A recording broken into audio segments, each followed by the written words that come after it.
Canseco back to the track. Looking out. It is But it's called off! Cut off by Clement. Hits the runner. Wow, off the head. And hit his head! The ball hits over the helmet of Sosa to his left. Nice play. Spinner wobble, but he throws it away. Hits the Welcome back to another episode of the Off the Dome podcast. I'm one of your co-hosts, Kobe Van Nort, joined today by only one other co-host, Aaron Nemiroff. Just the Dodger guys, and what a perfect podcast for it to be like that. What a great day. We'll get into that a little bit. Actually, you know what? No, we're talking about trade deadline business. A lot of trades been going through. Come on. Some just happened, so we're gonna have a lot to talk about. But before we get into any of that, Aaron, how are we doing today?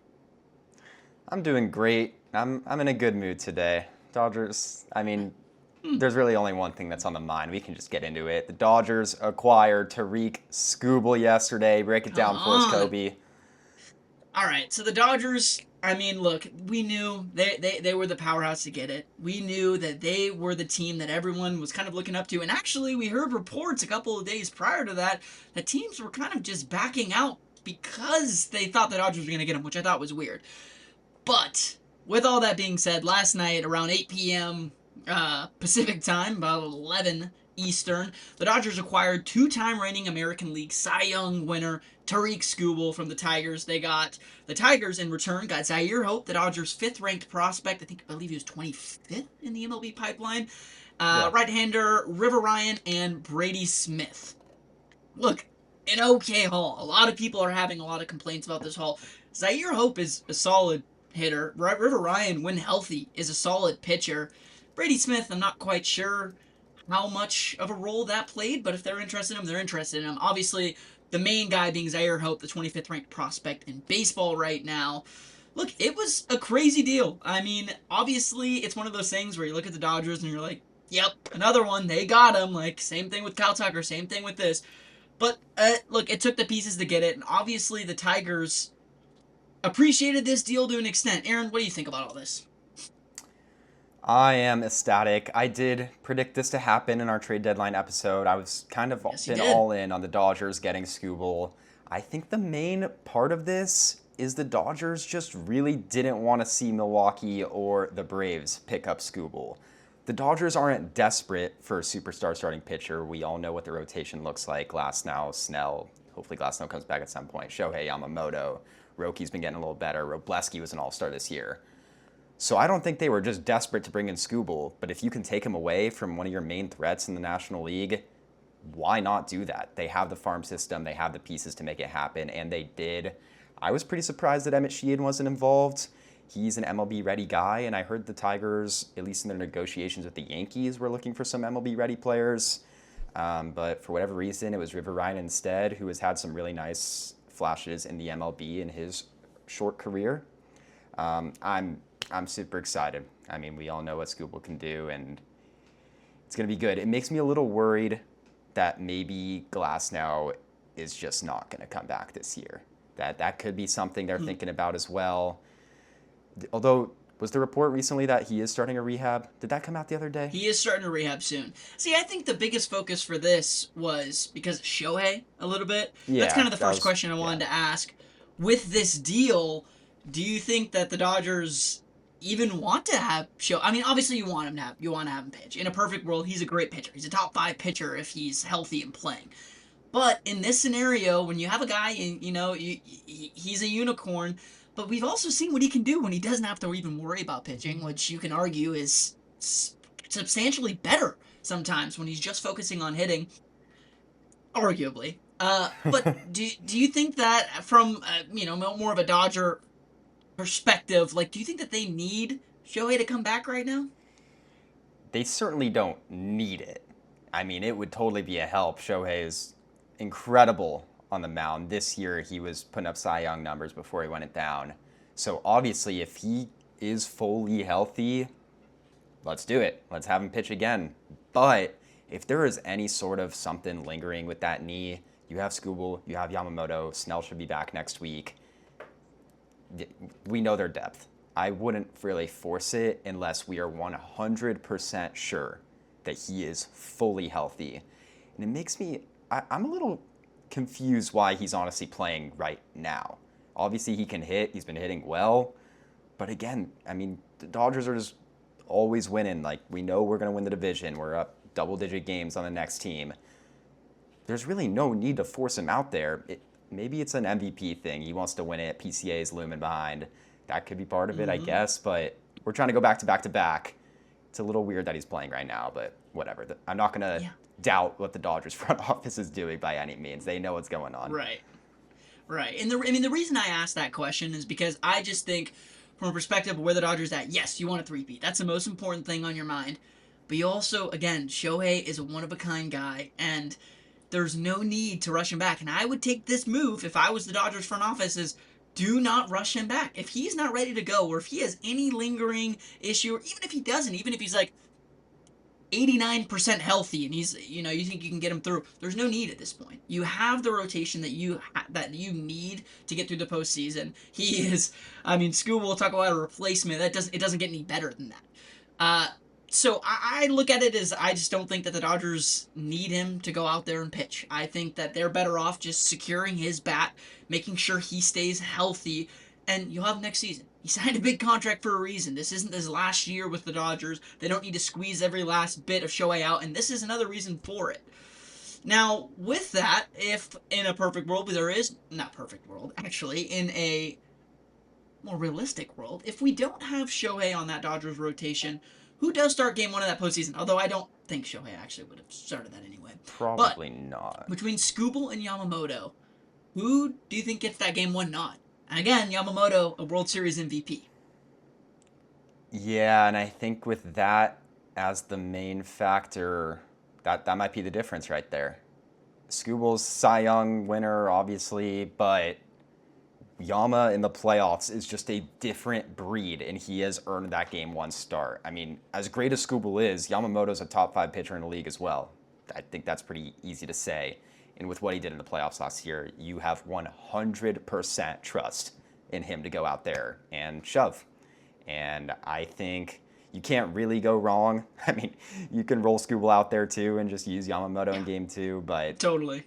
Either way, you feel good with your chances, but I think the Dodgers would lean towards Yamamoto. Yep, and that's how I felt when I was asked this question by my dad, actually. I was wondering, because I thought about it for a second. You have a 2-time Cy Young, but I think you just got to go with the guy who's proven it for you in the postseason, and just as a respect nod to him for what he's been able to do since being on the Dodgers in October.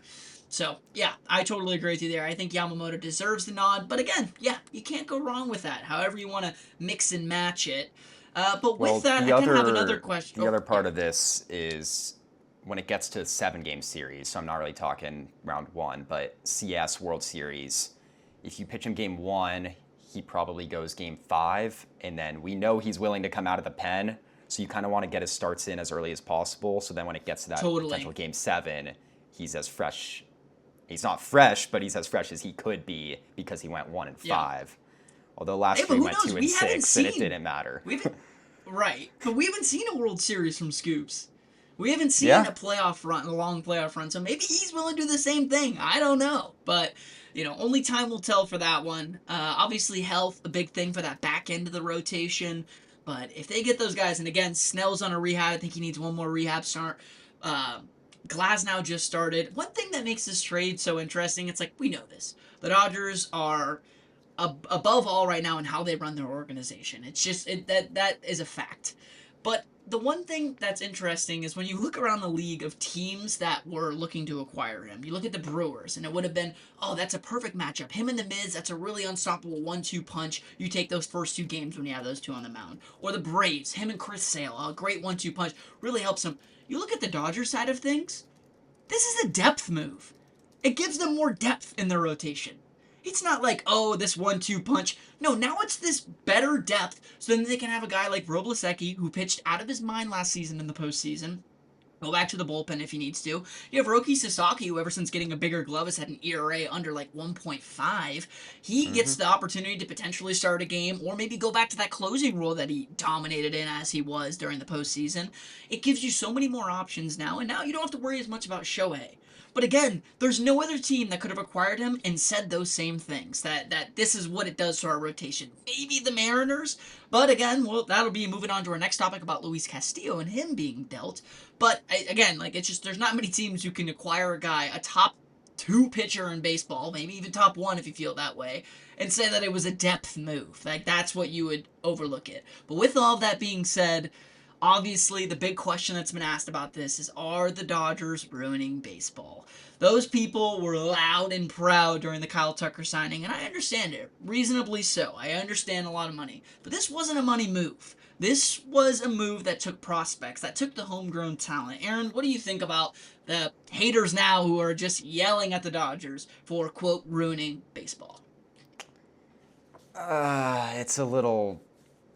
I mean... ruining baseball, I think, is a little extreme and ridiculous. I understand the frustration. If I wasn't a Dodgers fan, I'd probably be on that side of things, just being completely honest. That's just kind of, I get it. I understand the frustration. It's not your team, so you're upset about it. But as a Dodger fan myself, I love it. And honestly, I think that it's, when there's something that's flawed in a league or anything, someone needs to take advantage so we can get these things fixed. And the Dodgers are doing everything they can to win right now with the rules that are out there. And it's exposing that there is something wrong with the way this league runs. And I think that means eventually something is going to happen with it. And it seems like it's coming sooner rather than later with a potential lockout happening. And yeah, I mean, the Dodgers are just taking advantage of the situation they're dealt, and they're doing it better than anyone else. It is what it is.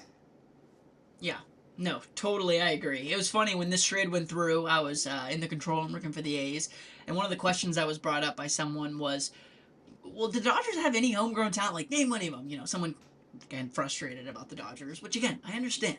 But when they brought up the homegrown talent, I kept my mouth shut. I didn't want to start an argument. It wasn't worth it, not my place. But I thought about it a little bit, and I was like, they have homegrown talent. I mean, yeah, sure. It's not like a team like the Athletics, who have kind of built a lot of their stars from the ground up. But look, they have Justin Roblesecki. They have Andy Pages, who hit 27 home runs last year. Max Muncy, are you going to really tell me that he's the A's homegrown talent? He got DFA'd from them. The Dodgers created something out of him. Then you look at Emmett Sheehan. You look at some of the bullpen pieces that are past Edwin Diaz and Tanner Scott. Just about all those guys are homegrown. Now, even if that wasn't the case, to get these guys, to get Mookie Betts in a trade that they were able to find out, I mean, to get these guys, you need to give away homegrown talent.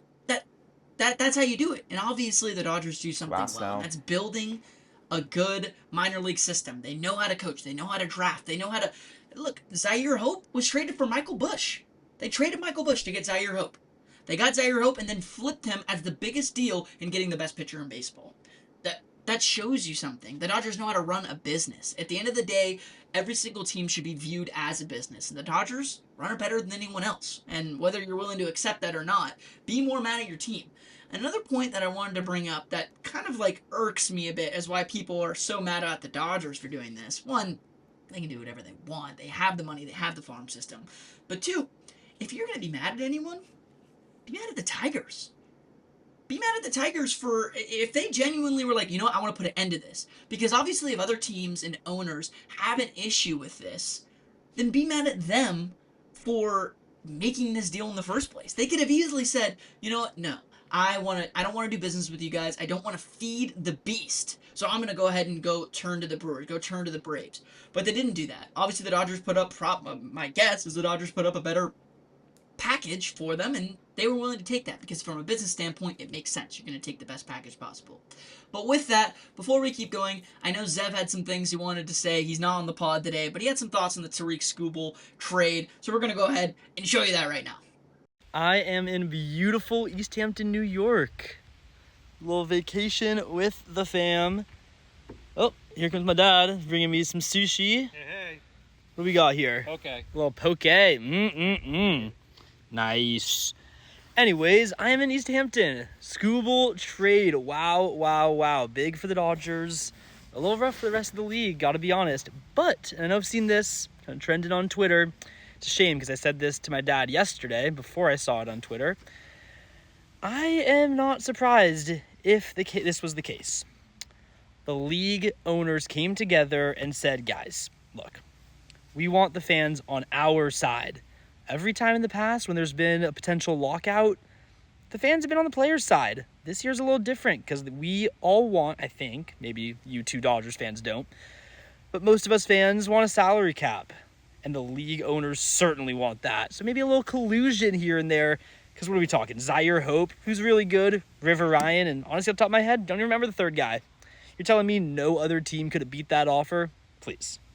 I don't believe that to be true for 1 second. So maybe a little conspiracy theory here. Collusion amongst the owners to get Skubal to the Dodgers. Tell me what you think. I don't know about all that, Zev. It's definitely a little bit of a conspiracy mindset, I guess. I guess I see where you're coming from. One thing I will just kind of touch on with that is Skubal wanted to be a Dodger. He's made that pretty clear. He wanted to be in LA contending for a World Series.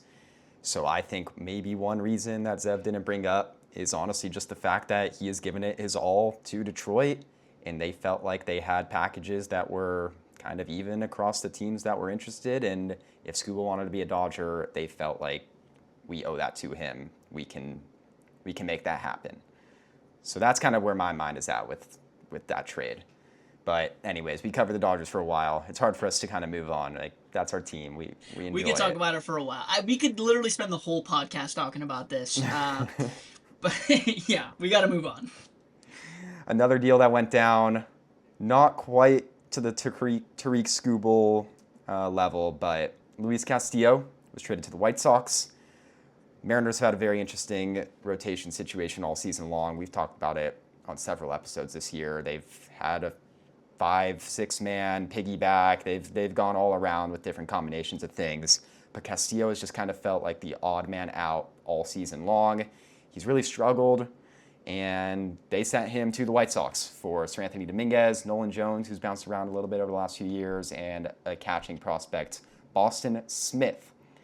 Some cash considerations are also involved. You know, Castillo is on a huge contract. He's taking on roughly $30 million guaranteed through 2027. So that's kind of a big part of it too.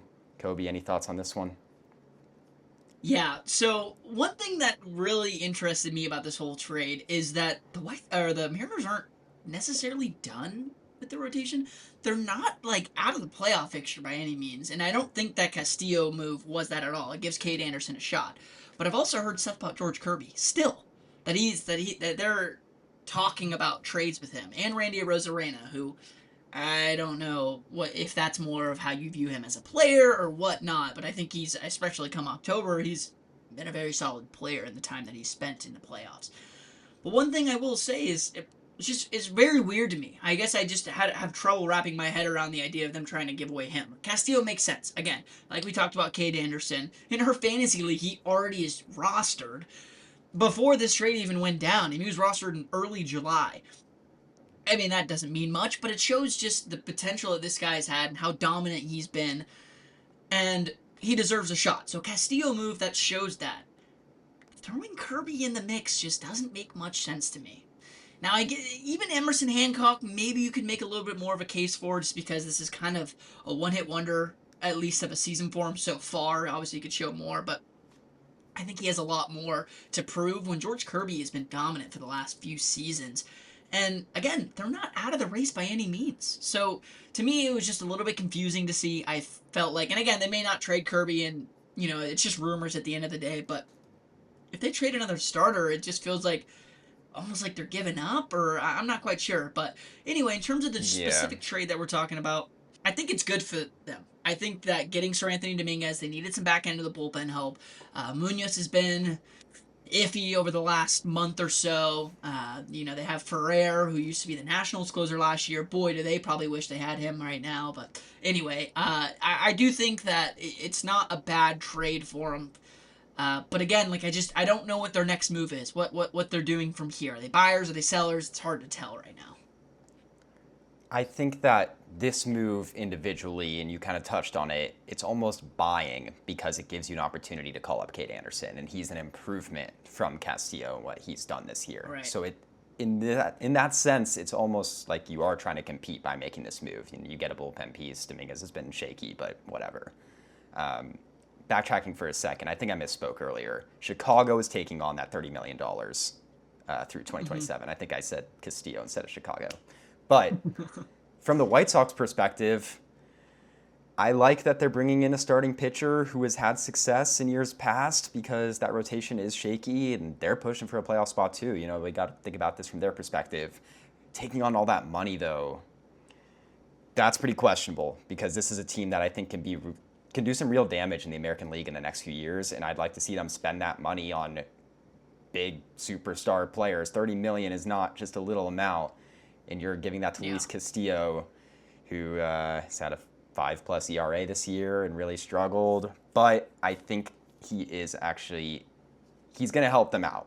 He'll eat up some innings, and he is better than some of the guys they are rolling out there right now. So from the White Sox perspective, yeah, I like it for this season, I suppose. Yeah. No, and then with Kirby and Arozarena, I've heard those rumors too. I think it's probably just testing the market. I can't really see a way in which they end up truly dealing those guys because, they're in the mix, and we think roster-wise they're one of the top teams in the American League. So I think that's more of just testing the market. I just can't see that happening. Although Kirby, it's been good in past years. He's actually been pretty rough this season. Yeah, it's just when you look at track record, but I guess you could do the same with Castillo. I don't know. I would be confused for them to just throw him out the door from how good their rotation has been. But from the White Sox perspective, which I didn't even really delve into that much, they're the number 2 team in the American League, and they've, it is so crazy. I know we talked about this in podcasts before, but 2 seasons to go to have a franchise worst, just one of the worst seasons we've ever seen. I think they lost 102 games last season. This turnaround is insane. Something I've never seen. And it really feels like the headliner of all that was Munetaka Murakami. I'm not saying he's flipped everything around, but he was the biggest name that they acquired in the offseason. And for them to totally turn things around, look, I don't hate Castillo for him. I do think that for now it could help them make an enticing playoff push this year. But yeah, again, it's just for this year. He's not that young. He's not, yes, he's had some good seasons. But like I said during our trade deadline podcast, I think that Reed Detmers was a perfect guy. Just a guy who fits that scheme of the team a little bit better. Yes, the price would have been steeper because apparently the Angels viewed him way higher than they viewed just because of the years of control. But still, that is a guy who it just feels like it would have fit them a little bit better. You have more control. You're not paying him as much. And it's something to grow around, adapt to. Castillo feels like a team to me that should have been acquired by the Braves. That's how I imagine it. A guy who's done it before and you want him to turn it around, doesn't have to be the top guy. Castillo's now going to a situation where he was maybe the 3rd best starter on a team he needs to be the number 1. He needs to be the game 1 starter come postseason time for him. I get there have been other guys who have been better than him, but they didn't pay $30 million of his contract to say, all right, come pitch game 3. No, he needs to be the guy to pitch game 1. And I think that's a lot to put on a person, again, who's had a 5 ERA throughout the season. So, I guess since late May. So, maybe not all season. But yeah, that's kind of how I view it. So I don't know, from the White Sox perspective, it gives them an advantage. It's definitely better than starting some of their end-of-the-rotation guys, but how much better do they get from it, and how much better do they get really future-wise from it? I'm not too high on that. Time will tell.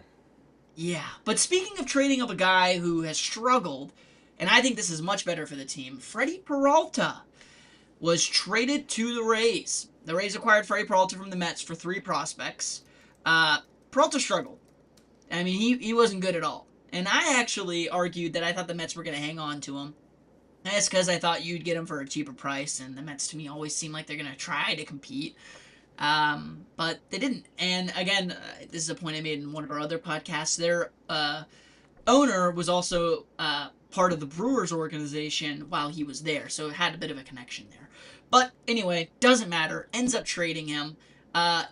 He's been terrible. He hasn't been good at all. But if there's one team that I think could fix him, maybe 2 or 3, there's a few teams in there.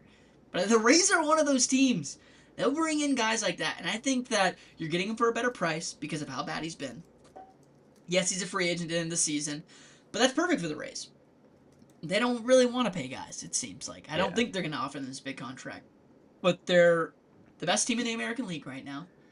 They look like they're just locked in all facets of the game. Get him another starting pitcher. McClanahan's hurt right now. He'll be back soon. And then you compete again.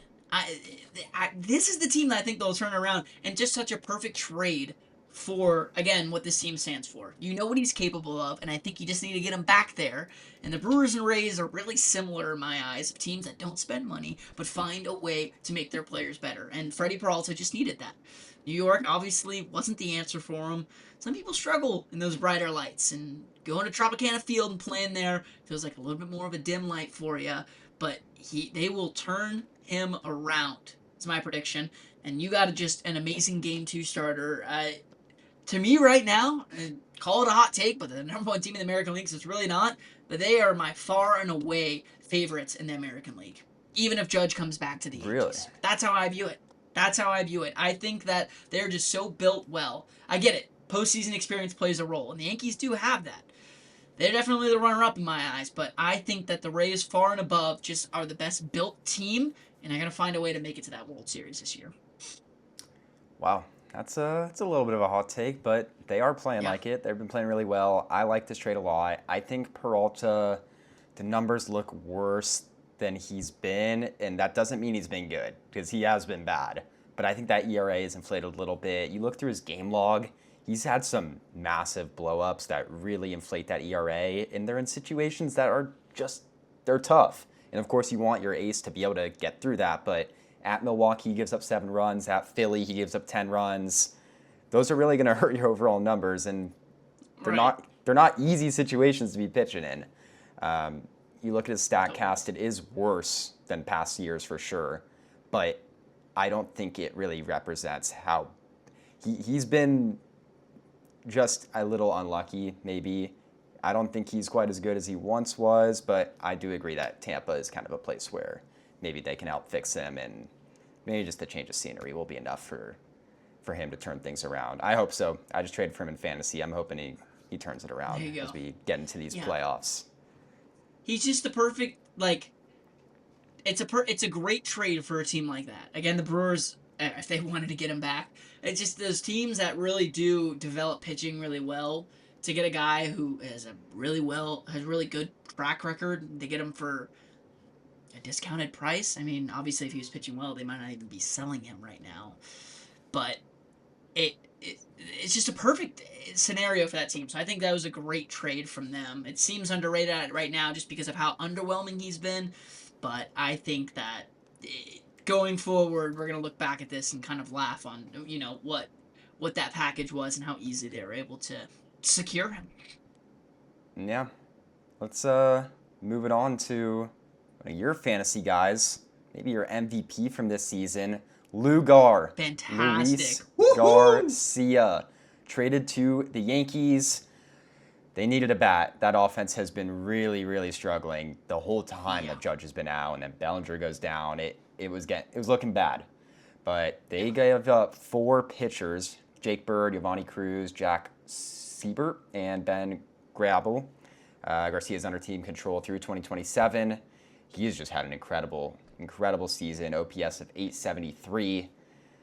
A little bit out of nowhere, but I think he is kind of legit, good bat. What do you think of this one, Kobe? Look, the way I view it, and I don't know what this stigma has been created from, but it always feels like to me when a guy gets traded, a bat specifically, actually pitching too, I guess, it just feels like those trades never work for the Yankees. In the last 5 to 8 seasons, I can't think of many trades that the Yankees have made. They get big names, but I can't think of many of them where I'm like, wow, I'm glad they did that. The only one I can think of is Juan Soto. obviously that brought a different like dynamic to the team, and that's a one of a kind player. But I like a little bit different on the Juan Soto front. When you think of other players, I just can't think of any that were like, wow, they blasted off. They really changed the game for them. I mean, even just think back to last year. I know last year, a little bit of a tough year for him, but still, you trade for Ryan McMahon. He doesn't do anything for you. You trade for Camilo Doval. He's not even on the team anymore as they traded him to the Pirates.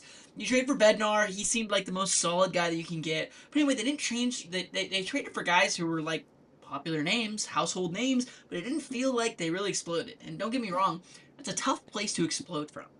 It's hard to play in the Bronx. I feel like that is clear. It is a tough thing. The expectations are high. The media is wide and will eat you up if you start to struggle. And I think it's just a tough place to play.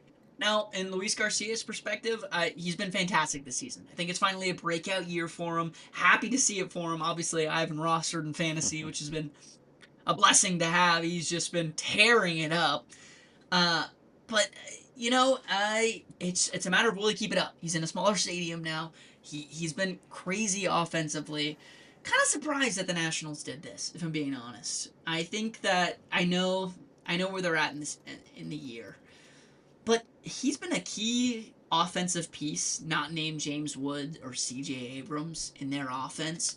They lead the league in runs. They've been fantastic. We talked about it earlier about how many blown saves that they have on the year.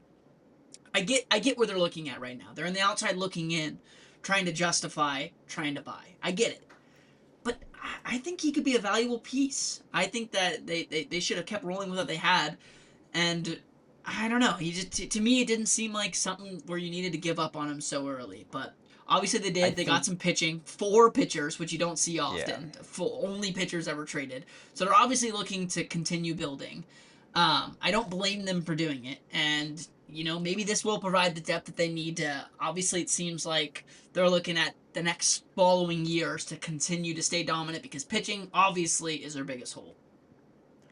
I think that their offense has been so great this season that they just felt like they could afford to give up one of those bats in an attempt to help the depth of their pitching. Because the pitching's been horrible and the hitting has been great. So if you do a 1 for 4, maybe that's enough of a balance that can actually improve you overall. Garcia's metrics look really good, StatCast-wise. I think he is going to hit really well in Yankee Stadium. The interesting thing here is where do they play him? He's been a long-time second baseman. This year he's played first base. You have Ben Rice as your everyday first baseman. You have Jazz as your everyday second baseman. There's been a little bit of rumors on Twitter of them moving Ben Rice back to catcher because they so desperately need some help at catcher. But I don't think that's ultimately going to happen. They don't want Rice catching, and they've kind of made that clear. Otherwise, it would have probably just happened earlier. So I'm wondering now, does Jazz move back to third? Does this mean that Stanton just isn't coming back, and you can just DH Garcia or Rice or Goldschmidt, have some sort of combination going there? I'm not sure what their plan is, but as long as that bat is in the lineup, this is going to help them going forward. And I think good for the Yanks, good for the Nationals. You get some pitchers. And that's really all there is to it. Yeah. No, I'm totally with you there. I think that the pitching depth that you do get is huge. And if these guys pan out, then obviously it's a win at the end of the day for the Nationals. But yeah, where will Luis Garcia go? That is really interesting. I didn't think about that. You're just like, oh, cool, another bat. I feel like moving Ben Rice to catcher, obviously they've already said that they don't really want him there. I can understand that. I feel like just with how crazy of a season he's had so far, and you want to call this his breaking out season, catching takes a lot out of you. Obviously, there aren't many good hitting catchers, and there's a reason for it. There's a lot more that goes into catching than just being behind the plate. There's just a lot more time spent working on that in comparison to hitting. So I think that, I mean, you look at pitchers who obviously don't hit anymore, but even at the time when they're hitting, the reason why they're so bad, they never spent time doing it. Catchers are the next thing right past pitchers, and I think there's a big gap between them and the next position player in terms of how much time you're able to spend hitting while catching, and that's why it's so rare to get a catcher that's good at hitting. Now, another point I wanted to quickly bring up, and we didn't even write this on our script, but I just thought it was interesting, about Adley Rutschman. Hasn't had a fantastic season so far. but he is one of the bigger catchers on the market, potentially. I just read a report recently that the Orioles are listening in on offers. But Aaron, I just wanted to gauge your opinion, and you might not have any thoughts at all on this, but what do you think about the Orioles dealing him? Obviously the talent's there. We've seen a switch hitter, a guy who has the potential to be a solid catcher. But like, what do you think about the idea of them dealing him? Does it make sense? As the Orioles, like, it's hard to even gauge where the Orioles are at. Like, they're not in a good spot in their division right now. They have Basayo, who's been killing it this season. But yeah, what are your thoughts on them potentially trading him? If any at all, I kind of throwing this on you. I think I would just keep him around for this season and then reassess in the offseason. He's been a little bit underwhelming last year for sure. This year he's kind of picked it back up, but still isn't quite what he was a couple years ago. And so for that, I think I would just ride it out. You obviously have a little bit of a problem with him and Basayo. You don't really know how to manage that. You got two guys you want catching, so the thought is just trade Rutschman now. Basayo's a little younger. You have more control on him. But I think I would just ride him out for this season and then reassess in the offseason and see what you can get. I kind of like Rutschman. I think he's a good ball player. So I don't know. That's kind of all I have on that. Is that where your head's at, Kobe? Yeah, no, I honestly, just seeing it, it brings me to a bigger topic of where I think the Orioles are. I mean, like, 2-3 seasons ago, they had, like, the best record in the AL. They won the division handedly, and they felt like just a huge threat. Their pitching has kind of fallen off. It felt like guys, like, their top prospects, like, Westberg hasn't played him at all this season, or maybe he has, but hasn't played much this season. Colton Cowser has just completely fallen off the face of the earth, but it felt like he was kind of being leading that. They got Pete Alonso in the offseason. He's been slightly underwhelming. It's not like he's been bad at all, but maybe not what they were expecting per se. I'm not sure. Gunnar Henderson has had a terrible year. Basayo's been fine. It's just everything has been so underwhelming for him. It's such a weird just switch of things for him. Because again, it seemed like a lot of those guys on that list, excluding Pete Alonso, who wasn't on the team, were so just like, it seemed like this was the new dominating force in the AL East. This is a new team to look out for. And quickly, in like 2 seasons, it just felt like this team has completely fallen upside down to a completely different team. Now, obviously, losing Corbin Burns, not being able to... Did they lose him or trade him? I'm starting to forget. They traded. I think... Or did they lose him in free agency? I feel like that was a free agent because they traded for him with 1 year left, and then they let him go. Yeah. Okay, that makes sense. Yeah, so, like, not hanging on to him. And it's like their pitching has never been that solid. They got Helsley, who hasn't really just had health issues this season. But it felt like, coming into this season, like, with the addition of Pete Alonso and Helsley, felt like they were showing something. They wanted to compete. And they haven't. It's a tough division that they're in. I don't know. I think the whole move, I think Adley is just a guy where, again, I agree with you. I think hold on to him. Ride him out a little bit. And I would just keep rolling with this team. I don't know. I would keep trying to... I think that I would look at this team and just say, we're having a down year. And it's just like, everyone's so young. It's hard, and it's like, you're not going to sell anyone at a high point right now. Your best bet is taking a risk and hoping that next season there are at least a few better seasons from some of these guys, and then you can at least trade them for value. I just don't see an idea of trading Adley right now with the control he has and with the package that you're going to get back, which just isn't going to be much. So that's kind of why I brought up the whole Adley thing. I thought it was surprising, but quite frankly, it might just be another one of those things where they're just kind of testing the offers. They have Basayo, just see what's out there. But let's keep this thing moving. Kevin Gossman happened like an hour ago, right before we started this podcast. Just happened. Traded to the Cubs. So we kind of have some deals to compare here because Castillo, Peralta, Gossman are all kind of in the same type of trade. Blue Jays get Brett Bateman, outfield prospect, and Ty, don't know how to pronounce his last name, Sudacine?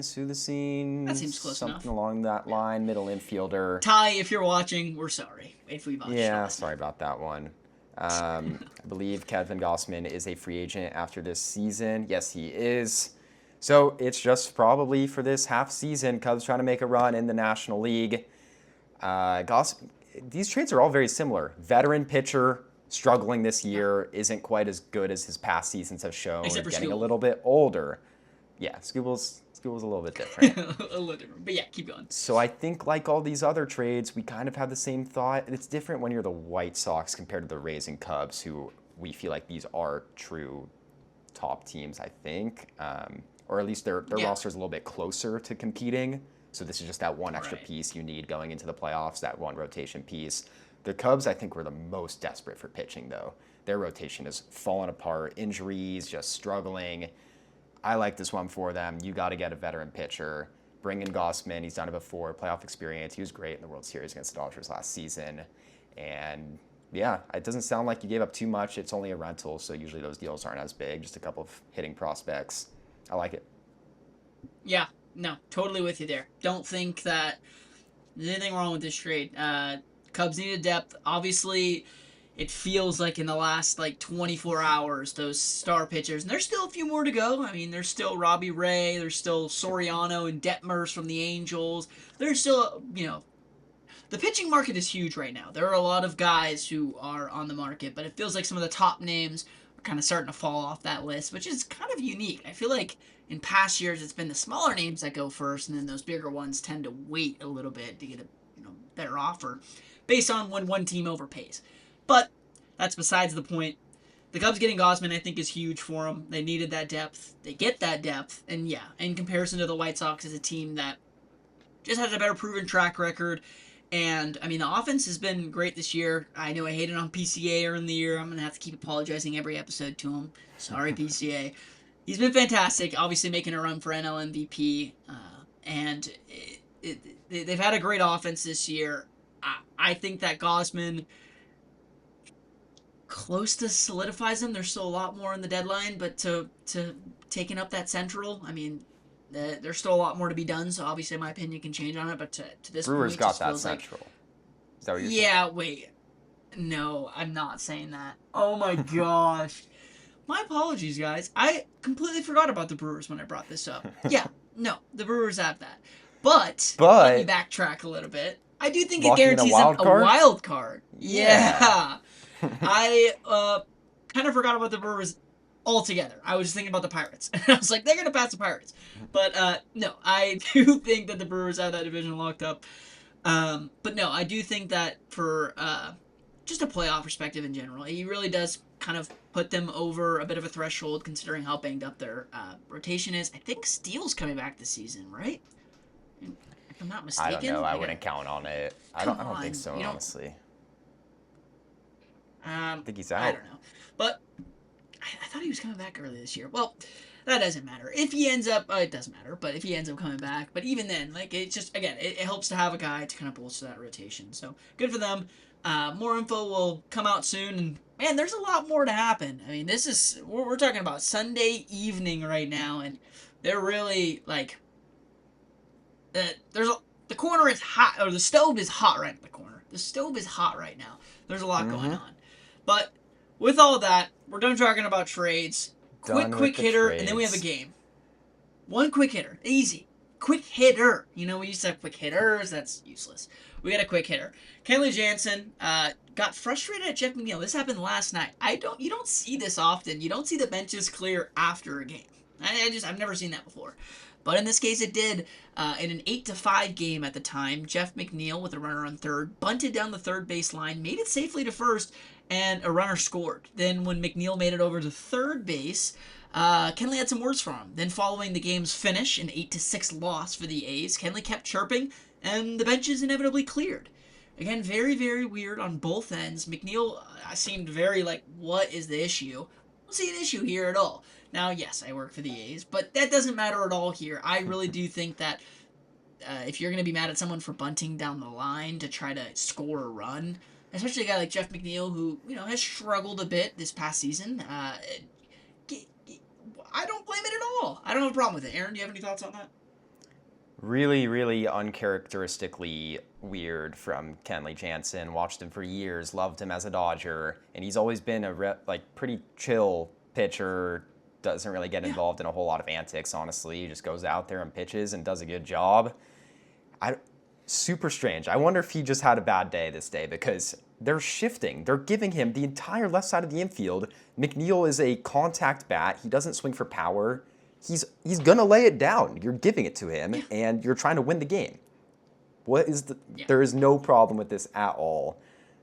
Really weird. That's kind of all I got. I don't know what's wrong with Kenley. I think this might be a situation where he kind of thinks about it the next day and it's like, yeah, maybe I overreacted a little bit there, because there is just I don't know how you could possibly back that up as a justified reason to be mad. It's just ridiculous. Right, yeah. It was just silly. I was like, it was funny because like the game ended, kind of like getting ready to head out of the stadium, and then it's like, oh, the benches are clearing. It's like, what? And yeah, everyone's just all huddling down. You see the bullpen coming down. It's like now they're running out, and then to go back out after the game just to see what's good. But yeah, just very wacky situation. That's our one quick hitter of the day. Let's move on to the game. Play a game. A little fun one. Let's play a game. I like games. So we're keeping. I like games. We're keeping the focus on the Dodgers right now, believe it or not. We are some Dodger fans. We're going to be doing a little bit of trivia, and I'm giving Aaron a random lineup. Now, this will be probably a little bit easier for him than I'm thinking off the top of my head, off the dome. But I'm going to tell you the year right now. It is June 13th, 2015. I used my old buddy ChatGPT to create a little bit of a list of the lineup, and we will slowly go through them. Aaron, your goal is to name them in order, 1 through 9. Is this confirmed? Have you checked the box score? Is this actually the lineup? Yes, I created this from the box score and then used ChatGPT to make the thing. So I know exactly where I was on the day of this game. I remember watching this one. You remember watching? Who were they playing? Obviously, they were playing the Reds that day. No, they were playing the Padres. Close, but no cigar. Yeah, that's what I meant. Oh, okay. My bad. All right, let me full screen this. Hold on. Gotta make sure I'm recording this. I'm excited. These are my favorites. Just showing off my Dodgers knowledge, naming guys. This is as good as it gets. Wherever you're ready. 2015, lose to the Mets in the playoffs. Kind of an interesting year. You still got... All right. Center field. Give me Jock Peterson. In center field, Jock Peterson. See, and then just like that, you already start to get some intel. If they're batting Jock first, that means this is probably going against a righty pitcher, so we're going to be a little bit loaded with lefties. That being said, batting second, I'm going to a righty. 66. Yasiel. Bang! Come on. This is easy. See, we might run through this. He might just go perfect right now.